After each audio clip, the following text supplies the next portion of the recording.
नमस्कार सभी साथियों को स्वागत करता हूं सभी का इस YouTube चैनल पर जिसका नाम है स्टडी विद PL लोधा। साथियों, रीट पात्रता परीक्षा 2022 के लिए और उसके बाद में जो थर्ड ग्रेड का मुख्य पेपर होगा उसके लिए हिंदी व्याकरण और शिक्षण का पेपर नंबर 31 आज मैं आपके लिए लेकर आया हूं, जिसमें आपको 30 बहुत ही शानदार हिंदी व्याकरण और शिक्षण के प्रश्न देखने को मिलने वाले हैं।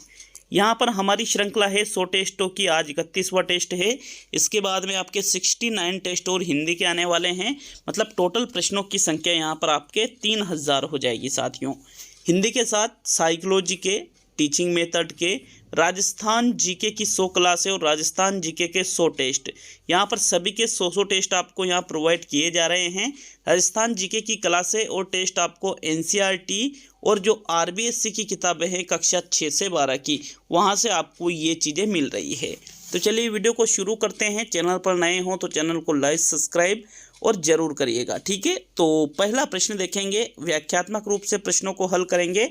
आपके प्रश्न नंबर 1 है, सही सुमेलित नहीं है। पाशर्विक ल, संघर्षहीन ये और वह, प्रकंपित ड़ और स्पर्शी क, ट, त और प। तो यहाँ पर प्रश्न संख्या 1 में कौन सा विकल्प आपका सही होगा साथियों? यहाँ देखो, सही सुमेलित नहीं है।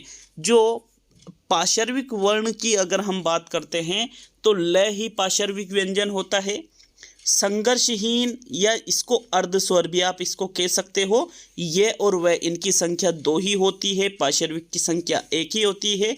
स्पर्शी क, ट, त, प इनके प्रथम 4 वर्ण इन वर्गों के ये भी स्पर्शी होते हैं, लेकिन प्रकंपित यहाँ पर ड़ और र नहीं है साथियों।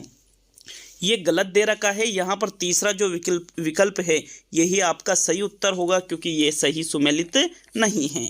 चलिए आगे बढ़ेंगे प्रश्न नंबर 2 पर। तो दूसरा प्रश्न देखेंगे। आपके प्रश्न संख्या 2 है, अशर्फियाँ लूटे कोयला पर मोहर का आशय है कोयलों की रखवाली करना, बेपरवाह हो जाना, महंगी चीज़ की बजाय सस्ती चीज़ की परवाह करना और सोने के सिक्के लुटाना। देखो, यहाँ पर उपयुक्त जो लोकोक्ति दे रखी है, अशर्फियाँ लूटे कोयला पर मोहर, यहाँ इसका जो सही अर्थ निकलता है वो होता है साथियों, महंगी चीज़ की बजाय सस्ती चीज़ की परवाह करना। यहाँ पर जो महंगी है, जो मूल्यवान है, उसकी तो कोई कदर नहीं की जा रही है, और जो बिना मतलब की चीज़ है, बहुत ही ज़्यादा सस्ती ऐसे ही अवेलेबल हो जाती है, उसकी बहुत ज़्यादा परवाह करना। यहाँ पर इस लोकोक्ति का तीसरा विकल्प जो है यहाँ वो सही अर्थ निकलेगा। चलिए आगे बढ़ेंगे प्रश्न नंबर 3 पर। तो तीसरा प्रश्न देखते हैं। आपके प्रश्न नंबर 3 है, क्रिया से भाववाचक संज्ञा बनी है भीतरी, चढ़ाई, कड़ाई और माधुर्य। साथियों, क्रिया से भाववाचक संज्ञा का जो उदाहरण है, देखो, माधुर्य शब्द का निर्माण हुआ है मधुर में ये प्रत्यय लगाने से माधुर्य शब्द बना है। माधुर्य एक भाववाचक संज्ञा है, लेकिन ये मधुर से बनी है, और मधुर क्या है? मधुर शब्द यहाँ पर है विशेषण। तो आपको क्या देखना है? क्रिया से भाववाचक, लेकिन ये किससे बना है? विशेषण से। तो ये आपका उत्तर नहीं होगा। भीतरी शब्द का निर्माण भीतर से हुआ है साथियों, और भीतर शब्द क्या है? एक अव्यय है, और भीतरी शब्द भाववाचक संज्ञा है, तो मतलब ये अव्यय से भाववाचक बना है, ये भी आपका उत्तर नहीं होगा। अब कढ़ाई और चढ़ाई, देखिए, कढ़ाई एक बर्तन का प्रकार होता है साथियों, अतः इसमें भाववाचक संज्ञा ही नहीं है। यहाँ पर जो चढ़ाई शब्द है, चढ़ाई शब्द का निर्माण चढ़ना से हुआ है, और चढ़ना क्या है? एक क्रिया है, क्रिया से ये भाववाचक का उदाहरण है। तो तीसरे प्रश्न में दूसरा विकल्प आपका सही रहेगा। नेक्स्ट आगे बढ़ेंगे प्रश्न नंबर 4 पर। यहाँ सेकंड विकल्प आपके सही है। चौथा प्रश्न है, निम्न में से किस शब्द में प्रत्यय नहीं है? पीढ़ियों, विशेष, लड़ना और सैकड़ों। देखो, यहाँ पर 3 शब्दों में तो कोई ना कोई प्रत्यय लगा हुआ है, लेकिन एक शब्द ऐसा है जिसमें कोई प्रत्यय नहीं है साथियों। उसका आपको पहचान करनी है, उस शब्द की, उस विकल्प की। तो प्रश्न संख्या 4 में पीढ़ियों, लड़ना, सैकड़ों, तीनों ही में ही प्रत्यय लगा हुआ है, लेकिन विशेष शब्द का निर्माण किससे हुआ है? वी प्लस शेष से। किससे? वी प्लस शेष से। शेष मूल शब्द है और वी उपसर्ग है, इसमें कोई भी प्रत्यय नहीं लगा हुआ है, अतः दूसरा विकल्प आपके प्रश्न संख्या 4 में सही रहेगा। नेक्स्ट आगे बढ़ेंगे प्रश्न संख्या 5 पर। तो चलिए 5वां प्रश्न देख लेते हैं। आपके 5वां प्रश्न है, क्या पूछ रहे हैं? प्रश्न नंबर 5, लीला नृत्य प्रतियोगिता में भाग लेगी क्रिया के आधार पर वाक्य किस काल का है? सामान्य भविष्य काल का, आज्ञार्थ भविष्य काल का, संभाव्य भविष्यकाल का और सामान्य भूतकाल का। देखो नृत्य प्रतियोगिता में भाग लेगी मतलब आने वाले समय की बात है, तो यहाँ ये भूत का तो उदाहरण नहीं है। क्या यहाँ आज्ञा दी जा रही है कि लीला तो नृत्य प्रतियोगिता में भाग लेना, ऐसा तो नहीं किया जा रहा है। संभावना भी नहीं है बल्कि क्लियर है, अतः ये सामान्य भविष्यकाल का ये उदाहरण है साथियों। विकल्प 1 आपके 5वें प्रश्न में सही है। नेक्स्ट आगे बढ़ते हैं प्रश्न नंबर 6 पर। तो 6वां प्रश्न देखेंगे, निम्न में से किस विकल्प के उपसर्ग और मूल शब्द सही अलग नहीं हो रहे हैं? अनु प्लस इक्षण अन्वीक्षण, ना प्लस आस्तिक नास्तिक, परि प्लस इच्छा परीक्षा और सम प्लस कल्प संकल्प। देखो कल भी इस प्रश्न को शायद मैंने दिया था, बहुत ही इंपॉर्टेंट प्रश्न है। अनु प्लस इक्षण अन्वीक्षण सही है, परि प्लस इच्छा में बड़ी ही आता है, तो एक तो यहाँ गलती हो रही है। सम प्लस कल्प संकल्प सही है, और न प्लस आस्तिक नास्तिक होता है, ना प्लस आस्तिक नहीं, तो ये भी गलत है। मतलब दूसरा तीसरा दोनों ही विकल्प इस प्रश्न में गलत अलग हो रहे हैं, तो यही आपके उत्तर रहेंगे प्रश्न नंबर 6 में, दूसरा विकल्प और तीसरा विकल्प। चलिए आगे बढ़ेंगे प्रश्न नंबर 7 पर। 7वां प्रश्न है, अशुद्ध विलोम युग्म नहीं है, विषाद का शोक, मान का सम्मान, उन्मूलन का रोपण और सामान्य का साधारण। अशुद्ध विलोम युग्म नहीं है मतलब जो शुद्ध है उसका चयन आपको करना है। तो साथियों सामान्य और साधारण दोनों एक ही है, अलग अलग नहीं है, विलोम नहीं है, विपरीत अर्थ का बोध नहीं करा रहे हैं, दोनों का अर्थ एक जैसा निकलता है, तो ये तो क्या है, अशुद्ध है। फिर मान और सम्मान ये भी एक दूसरे के विपरीत नहीं है, तो ये भी क्या है, अशुद्ध है। उन्मूलन, रोपण और विषाद और शोक, साथियों विषाद का अर्थ भी शोक से ही लिया जाता है, ठीक है, दुख से लिया जाता है, और शोक का अर्थ भी दुख से लिया जाता है, तो ये भी क्या हो गया, अशुद्ध हो गया। अतः उन्मूलन का जो रोपण विलोम है ये अशुद्ध विलोम युग्म नहीं है, बल्कि ये क्या है, शुद्ध है। तो तीसरा विकल्प आपके 7वें प्रश्न में सही है। नेक्स्ट आगे बढ़ते हैं प्रश्न नंबर 8 पर। 8वां प्रश्न देखेंगे, सही कथन कौन सा है? सही कथन का आपको चुनाव करना है। कर्ता का स्थान प्राय वाक्य के प्रारंभ में होता है, कर्ता का स्थान प्राय वाक्य के अंत में होता है, कर्ता का स्थान प्राय वाक्य के मध्य में होता है, और कर्ता का वाक्य में कोई स्थान नहीं होता है। तो आपको सही कथन का चुनाव करना है। 3 कथन तो यहाँ गलत है और 1 कथन सही है, तो जो कथन आपका यहाँ पर सही है उसका चुनाव कीजिए प्रश्न संख्या 8 में। साथियों चौथा कथन क्या कह रहा है कि कर्ता का वाक्य में कोई स्थान नहीं होता है, ये तो पूर्ण रूप से गलत है, क्योंकि कर्ता वाक्य में होता है।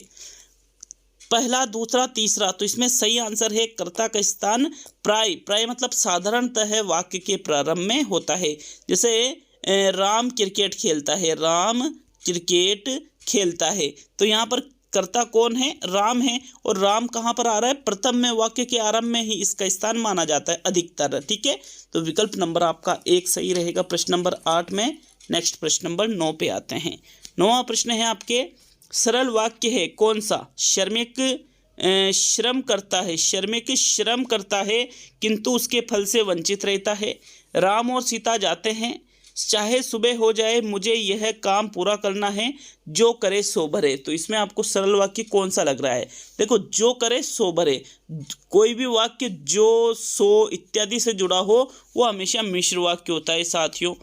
श्रमिक श्रम करता है किंतु उसे फल से वंचित रहता है, किंतु उसके फल से वंचित रहता है, तो मतलब यहाँ पर भी 2 अलग अलग वाक्य है, तो ये भी आपका सरल वाक्य नहीं है। राम और सीता जाते हैं, अब यहाँ पर देखो राम और सीता, कर्ता तो कितने हैं, 2 है, कर्ता मतलब उद्देश्य तो कितने हैं, 2 है, लेकिन साथियों अगर दोनों के द्वारा एक ही क्रिया की जाती है, दोनों के द्वारा वाक्य में एक से अधिक कर्ता हो किंतु दोनों के द्वारा एक ही क्रिया की जाए, तो वो सरल या साधारण वाक्य कहलाता है। और कर्ता 2 हो, दोनों अलग अलग क्रिया कर रहे हैं, तो फिर वो संयुक्त वाक्य हो सकता है और शब्द से जुड़े होने के बाद में। तो दूसरा विकल्प जो है ये एक सरल वाक्य का उदाहरण है प्रश्न संख्या 9 में, सेकंड विकल्प सही है। चलिए आगे बढ़ते हैं प्रश्न संख्या 10 पर। तो आपके 10वां प्रश्न देखेंगे। 10वां प्रश्न है, उपचारात्मक शिक्षण के संबंध में निम्न में से कौन सा कथन असत्य है? असत्य कथन का चुनाव करना है उपचारात्मक शिक्षण के संबंध में। पहला कथन है, इसका प्रयोग नैदानिक परीक्षण में प्राप्त कमजोरियों को दूर करने के लिए किया जाता है। दूसरा कथन है, प्रथम अवस्था में सामूहिक उपचारात्मक शिक्षण आयोजित किया जाता है। तीसरा कथन है, द्वितीय अवस्था में व्यक्तिगत उपचारात्मक शिक्षण आयोजित किया जाता है। और चौथा कथन है उपचारात्मक शिक्षण वार्षिक परीक्षाओं के उपरांत आयोजित किया जाता है।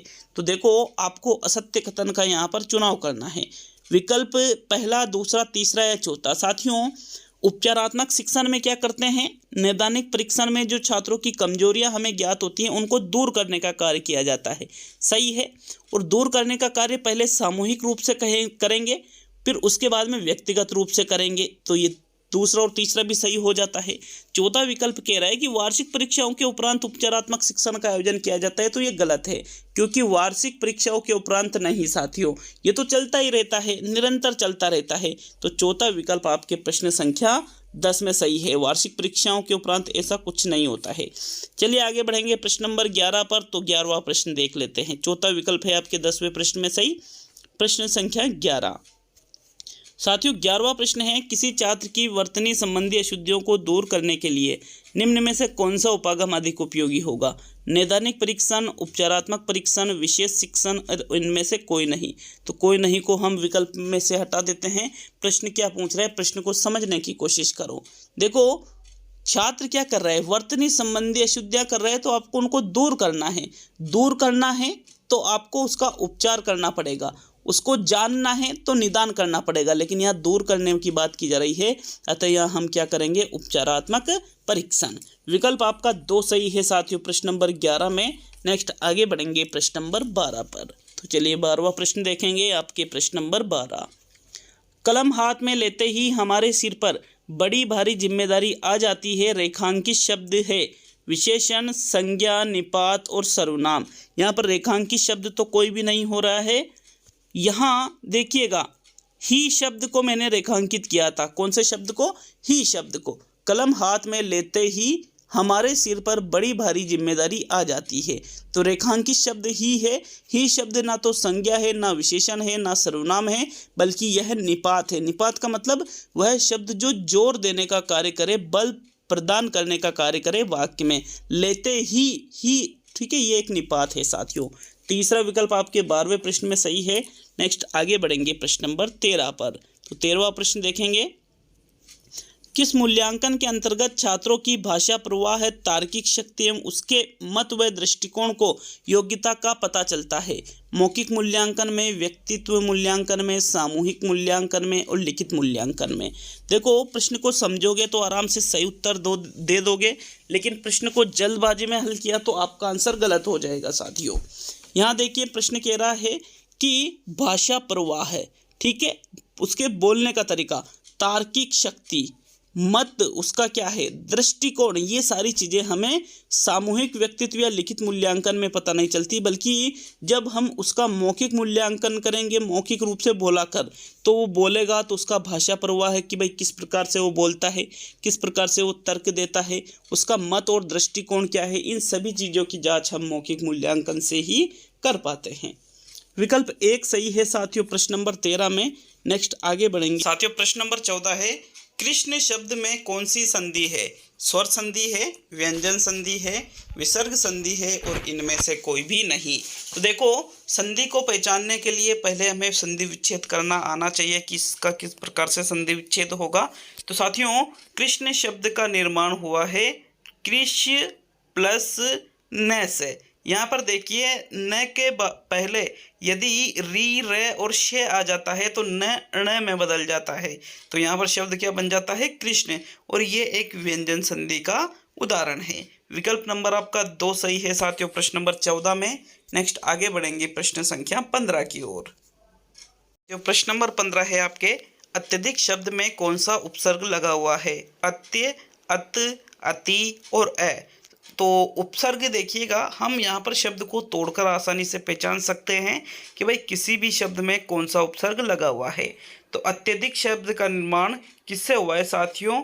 अति प्लस अधिक से। किससे हुआ है? अति प्लस अधिक से शब्द बनाए आपके अत्यधिक। इसमें देखिए अधिक तो मूल शब्द है और अति यहाँ पर क्या है, इसमें उपसर्ग लगा हुआ है। तो विकल्प नंबर आपका कौन सा सही है? फिर तीसरा विकल्प प्रश्न नंबर 15 में सही रहेगा साथियों। नेक्स्ट आगे बढ़ते हैं प्रश्न नंबर 16 की ओर। 16वां प्रश्न है आपके, प्राथमिक स्तर पर हिंदी भाषा शिक्षण के लिए सबसे अधिक महत्वपूर्ण है भाषा प्रयोग के अवसर देना, पाठ्य पुस्तक, उच्च स्तरीय तकनीकी यंत्र और व्याकरणिक नियमों का स्मरण करवाना। देखिए, प्राथमिक स्तर पर बच्चे, छोटे छोटे बच्चे होते हैं, तो स्मरण करवाना तो बिल्कुल ही गलत है। स्मरण कराना रटने पर आधारित होता है, और व्याकरणिक नियम तो प्राथमिक स्तर पर हम बच्चों को सिखाते ही नहीं हैं। उच्च स्तरीय तकनीकी यंत्र भी इसमें प्रयोग नहीं करते हैं। पाठ्य पुस्तक या भाषा प्रयोग के अवसर, हालांकि पाठ्य पुस्तक पढ़ाते तो हैं, लेकिन भाषा शिक्षण के लिए सबसे ज़्यादा महत्वपूर्ण किसको माना जाता है कि उनको अधिक से अधिक भाषा प्रयोग के अवसर प्रदान करना चाहिए। विकल्प 1 आपके 16वें प्रश्न में सही है साथियों। नेक्स्ट आगे बढ़ेंगे प्रश्न नंबर 17 पर। देखो, किसी प्रश्न में कोई त्रुटि नज़र आती है, अगर त्रुटि होती है तो मैं उसमें संशोधन करवा देता हूँ वीडियो में ही, लेकिन अगर फिर भी किसी में कोई त्रुटि नज़र आती है तो उसके लिए नीचे आप हमें कमेंट करके ज़रूर बताएं। 17वां प्रश्न है, पत्र पत्रिकाएं भाषा सीखने में त्रुटियों को बढ़ावा देती है, बड़ों के पढ़ने की वस्तु है, साधक है और बाधक है। तो भाई, पत्र पत्रिकाओं की अगर हम बात करें, भाषा सीखने में बाधा तो उत्पन्न नहीं करती है साथियों। बड़ों के पढ़ने की वस्तु, बड़े नहीं छोटे भी इसको पढ़ते हैं, तो ये भी गलत है। त्रुटियों को बढ़ावा देती है, नहीं, त्रुटियों को बढ़ावा नहीं देती है, बल्कि बच्चे इस चीज़ से तो और ज़्यादा सीखते हैं। मतलब यहाँ पर पत्र पत्रिकाएं भाषा सीखने में क्या है, साधक है साथियों, साधन का काम करती है। थर्ड विकल्प आपके प्रश्न नंबर 17 में सही है। नेक्स्ट आगे बढ़ते साथियों, प्रश्न संख्या 18 मौखिक मूल्यांकन का उदाहरण है पत्र, कहानी लेखन, बातचीत और इनमें से कोई भी नहीं। मौखिक का मतलब किससे लिया जाता है, जिसमें आवाज़ आती है, बोल कर के किसी चीज़ का मूल्यांकन बालक का किया जाता है। साथियों, कोई नहीं को हम विकल्प में से हटा देते हैं। अब कहानी लेखन में अगर बच्चों से हम कहानी लिखवाते हैं तो जो मूल्यांकन का प्रकार हुआ वो कैसा मूल्यांकन हुआ, लिखित मूल्यांकन हुआ साथियों। यहाँ पर मौखिक मूल्यांकन की बात की जा रही है, पत्र या बातचीत। तो 18वें प्रश्न में आपके जो सही उत्तर होगा वो रहेगा विकल्प नंबर 3, बातचीत वाला जो तीसरा विकल्प है। क्योंकि बातचीत करेंगे, मौखिक रूप से हो रही है बातचीत, तो हम बच्चों की बातचीत का अवलोकन करके, सुन करके उनका मौखिक मूल्यांकन आसानी से कर सकते हैं। तो थर्ड विकल्प आपके प्रश्न 18 में सही है। नेक्स्ट आगे बढ़ेंगे साथियों प्रश्न संख्या 19 की ओर। तो चलिए देखते हैं प्रश्न संख्या 19। आपके प्रश्न संख्या 19 से उच्च प्राथमिक स्तर पर कहानी रचना के लिए उपयोगी सामग्री होगी श्यामपट्ट, फ्लैश कार्ड, चित्रकथाएं और इनमें से सभी। देखो, कहानी रचना के लिए उपयोगी सामग्री की बात की जाए तो हम चित्रकथाओं के माध्यम से भी बच्चों से कहानी लिखवा सकते हैं, श्यामपट्ट के माध्यम से भी, श्यामपट्ट की सहायता से भी बच्चों से कहानी की रचना करवा सकते हैं, फ्लैश कार्ड के माध्यम से भी कहानी की रचना करवा सकते हैं। अर्थात इनमें से सभी वाला कौन सा चौथा विकल्प है जो है वही 19वें प्रश्न का सही उत्तर होगा साथियों। नेक्स्ट आगे बढ़ेंगे प्रश्न संख्या 20 पर। तो 20वां प्रश्न देखेंगे, जहां तुम रहते हो वहां मेरा एक मित्र भी रहता है। यह वाक्य है सरल वाक्य, मिश्र वाक्य, संयुक्त वाक्य और इनमें से कोई भी नहीं।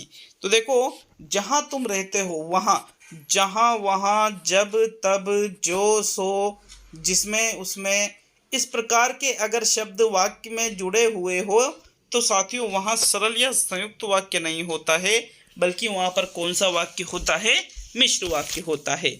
मतलब दूसरा विकल्प आपके प्रश्न संख्या 20 में सही है। कौन सा विकल्प, दूसरा विकल्प। चलिए आगे बढ़ेंगे प्रश्न संख्या 21 पर। तो 21वां प्रश्न देखते हैं, यहाँ सेकंड विकल्प आपके सही रहेगा साथियों। 21वां प्रश्न, इनमें से वह शब्द बताइए जिसका लिंग अथवा वचन किसी भी परिस्थिति में नहीं बदलता है। राह, लिपि, पानी और आलसी। जिसका लिंग अथवा वचन, ना ही तो स्त्रीलिंग है तो पुल्लिंग में नहीं बदलेगा, एक वचन में तो बहुवचन में नहीं बदलेगा, मतलब नहीं बदल सकता है, जिसका लिंग और वचन किसी भी परिस्थिति में। तो साथियों, राह शब्द हम देखें तो राह शब्द से राहें शब्द बन सकता है, ये इसका बहुवचन हो गया, तो ये आपका आंसर नहीं होगा। लिपि शब्द का हम देखें तो लिपि का शब्द लिपियों भी हो सकता है, ये भी देखो बहुवचन में बदल गया, तो ये भी आपका उत्तर नहीं होगा। आलसी शब्द को देखें तो आलसी शब्द से आलसियों शब्द भी हो सकता है, ये भी बहुवचन हो गया, तो यह तीनों ही आपके उत्तर नहीं होंगे, बल्कि इसका सही उत्तर कौन सा होगा, पानी। पानी शब्द हमेशा पानी ही रहता है, पानी का न तो कोई बहुवचन होगा न ही साथियों इसका लिंग परिवर्तित होगा। विकल्प 3 सही है प्रश्न नंबर 21 में। नेक्स्ट आगे बढ़ेंगे प्रश्न नंबर 22 की ओर। तो चलिए 22वां प्रश्न देखेंगे। स्वैच्छिक शब्द के लिए प्रयुक्त वाक्यांश है जो स्वयं की इच्छा से करता हो, जो स्वयं पर आश्रित हो, स्मरण करने योग्य और बिना संकोच बोलने वाला। तो देखो स्वैच्छिक का आपको सही अर्थ बताना है दिए गए विकल्पों में से। जो स्वयं पर आश्रित हो या जो स्वयं की इच्छा से करता हो। साथियों स्वैच्छिक का अर्थ होता है जो स्वयं की इच्छा से करता हो उसको स्वैच्छिक कहा जाता है। स्वैच्छिक खुद की इच्छा से करने वाला। विकल्प नंबर आपका 1 सही है प्रश्न नंबर 22 में। नेक्स्ट आगे बढ़ेंगे साथियों प्रश्न संख्या 23 की ओर। तो चलिए 23वां प्रश्न देखते हैं। आपके प्रश्न नंबर 23 है, इनमें से किस शब्द में इक प्रत्यय लगाया जा सकता है? अनेक, प्रत्येक, अर्ज और आत्म। देखो 4 विकल्प है, इसमें से एक विकल्प ऐसा है जिसमें आप इक प्रत्यय लगा सकते। 3 में लगा तो लोगे लेकिन उसका अर्थ ही नहीं निकलेगा, वो शब्द ही गलत हो जाएगा। जैसे अनेक प्लस इक अगर हम देखें तो अनेकिक, अनेकिक कोई शब्द होता है क्या? अनेकिक नहीं होता है साथियों, गलत है ये। प्रत्येक में साथियों, प्रत्येक में यहाँ पर प्रत्येक प्लस इक करेंगे तो प्रत्येकिक ऐसा होता है क्या? ये भी गलत है शब्द। अर्ज प्लस इक, अर्जिक नहीं होता है, अर्जित होता है। इत प्रत्यय लगा सकते हो, इक नहीं लगा सकते अर्ज में। लेकिन साथियों आत्म जो शब्द है, आत्म शब्द में यदि आप इक प्रत्यय लगाते हो तो शब्द हो जाता है आत्मिक। क्या हो जाता है? आत्मिक, जो बिल्कुल शुद्ध है, सही है। अतः यहाँ जो चौथा विकल्प आपके दे रखा है आत्म शब्द, इसमें आप इक प्रत्यय लगा सकते हो। 23वें प्रश्न में चौथा विकल्प आपके सही है। नेक्स्ट आगे बढ़ेंगे प्रश्न नंबर 24 पर। तो चलिए 24वां प्रश्न देख लेते हैं। आपके प्रश्न नंबर 24, मैं केवल इसलिए वहां गया था वाक्य में अशुद्धि है। अव्यय संबंधी, क्रिया संबंधी, अनावश्यक वर्तनी संबंधी और वचन संबंधी। देखो मैं केवल वहां गया था या मैं इसलिए वहां गया था, तो ये जो केवल और इसलिए जो शब्द है ये दोनों नहीं आना चाहिए, इनमें से कोई एक शब्द आना चाहिए साथियों। अतः यहाँ पर ये केवल और इसलिए दोनों ही क्या है? अव्यय शब्द है। कैसे शब्द है? इनको हम क्या कहते हैं? अव्यय। तो साथियों अव्यय शब्द है तो मतलब इसमें कौन सी अशुद्धि हुई है? अव्यय संबंधी अशुद्धि इसमें हुई है प्रश्न संख्या 24 में। आपके प्रथम विकल्प सही रहेगा। नेक्स्ट आगे बढ़ेंगे प्रश्न नंबर 25 पर। तो 25वां प्रश्न है, स्वावलंबी शब्द में संधि है, यण संधि है, दीर्घ संधि है, व्यंजन संधि है और विसर्ग संधि है। स्वावलंबी शब्द का हम विच्छेद करते हैं। स्व प्लस अवलंबी, स्व प्लस अवलंबी शब्द क्या बन जाता है? स्वावलंबी। साथियों यहाँ पर ए प्लस ए का मेल हो रहा है। ए प्लस ए मतलब समान स्वर का मेल हो रहा है और यहाँ शब्द बन रहा है आ, तो मतलब इसमें कौन सी संधि हो रही है? दीर्घ संधि हो रही है। आपके विकल्प नंबर आपका 2 सही है प्रश्न संख्या 25 में। स्वावलंबी शब्द में कौन सी संधि है? दीर्घ संधि है साथियों। नेक्स्ट आगे बढ़ेंगे साथियों प्रश्न संख्या 26 पर। 26वां क्वेश्चन देखते हैं। आपके प्रश्न नंबर 26 है, इनमें से कौन सा शब्द स्त्रीलिंग है? समाज, राष्ट्र, व्यक्ति और जाति। तो समाज अच्छा होता है, अच्छा होता है मतलब समाज शब्द क्या है? पुल्लिंग है। राष्ट्र अच्छा होता है तो अच्छा होता है मतलब राष्ट्र शब्द क्या है? पुल्लिंग है। व्यक्ति अच्छा होता है या अच्छी होती है? व्यक्ति अच्छा होता है तो ये भी क्या है? पुल्लिंग है। जाति अच्छा होता है या जाति अच्छी होती है? तो अच्छी होती है मतलब स्त्रीलिंग है। अर्थात यहाँ जो चौथा विकल्प दे रखा है जाति वाला, ये क्या है साथियों? स्त्रीलिंग शब्द है। कैसा शब्द है ये? स्त्रीलिंग शब्द है। विकल्प नंबर आपका 4 सही है प्रश्न नंबर 26 में। नेक्स्ट आगे बढ़ेंगे प्रश्न नंबर 27 पर। यहाँ 4th विकल्प आपका सही है। वीडियो अच्छा लगे तो वीडियो को लाइक और वीडियो को कम से कम एक जगह पर शेयर जरूर करिएगा साथियों। 27वां प्रश्न है, उद्योगों के विस्तार के साथ प्रदूषण भी अधिक बढ़ रहा है। वाक्य में कौन सा काल का प्रयोग हुआ है? आज्ञार्थ वर्तमान काल का, सामान्य वर्तमान काल का, अपूर्ण वर्तमान काल का और पूर्ण वर्तमान काल का। तो देखो प्रश्न को एक बार अच्छे से पढ़िएगा। अच्छे से प्रश्न को आप पढ़ते हो तो निश्चित रूप से आप इसका सही उत्तर निकाल सकते हो। हम यहाँ पर देखते हैं तो चारों ही विकल्प में वर्तमान, वर्तमान, वर्तमान और वर्तमान दे रखा है, अर्थात ये वाक्य वर्तमान काल का होगा। तो उद्योगों के विस्तार के साथ प्रदूषण भी अधिक बढ़ रहा है। बढ़ रहा है मतलब वर्तमान में क्रिया जारी है, और जहाँ पर वर्तमान में क्रिया जारी होती है वो कहलाता है अपूर्ण वर्तमान काल। क्या कहलाता है? अपूर्ण वर्तमान काल। आपके 3rd विकल्प सही है साथियों प्रश्न नंबर 27 में। नेक्स्ट आगे बढ़ेंगे प्रश्न नंबर 28 पर। तो आपके 28वां प्रश्न, इनमें से कौन सा शब्द अशुद्ध है? जल स्रोत, ध्वनि प्रदूषण, वैज्ञानिक युग और हीन भावना। तो बताओ 28वें प्रश्न में कौन सा विकल्प आपके सही रहेगा। आपको जो अशुद्ध शब्द यहाँ पर लग रहा है, देखो जल स्रोत को ऐसे ही लिखते हैं, ध्वनि प्रदूषण में भी बिल्कुल शुद्ध है, कोई मात्रा संबंधी शुद्ध नहीं है, वैज्ञानिक युग भी शुद्ध लिखा हुआ है, लेकिन हीन भावना ऐसे नहीं, हीन भावना शब्द इस प्रकार से लिखा जाता है। यहाँ पर जो हीन शब्द है इसमें छोटी ई की नहीं बड़ी ई की मात्रा आएगी, अर्थात यहाँ जो आपके चौथा विकल्प है प्रश्न संख्या 28 में, यही आपका सही उत्तर होगा साथियों। हीन भावना यहाँ पर गलत लिखा हुआ है। चलिए आगे बढ़ेंगे प्रश्न नंबर 29 29वें प्रश्न की ओर, जो कि आज का आपका सेकंड लास्ट क्वेश्चन है। इसके बाद अंतिम और 30वां प्रश्न और बच रहा है। तो 29वां प्रश्न, पृथ्वी का वायुमंडल इतना विषैला हो गया है कि किसी भीड़ भरे चौराहे पर सांस लेना ही कठिन है। वाक्य रचना की दृष्टि से है साधारण वाक्य, मिश्र वाक्य, संयुक्त वाक्य और 2 व 3 दोनों। तो बताओ भाई प्रश्न संख्या 29 में कौन सा विकल्प आपका सही रहेगा। एक बार आप वाक्य को पढ़ लीजिए, वाक्य को पढ़ने के बाद वे सरल है, संयुक्त है, मिश्र है, उसका चयन कीजिए साथियों।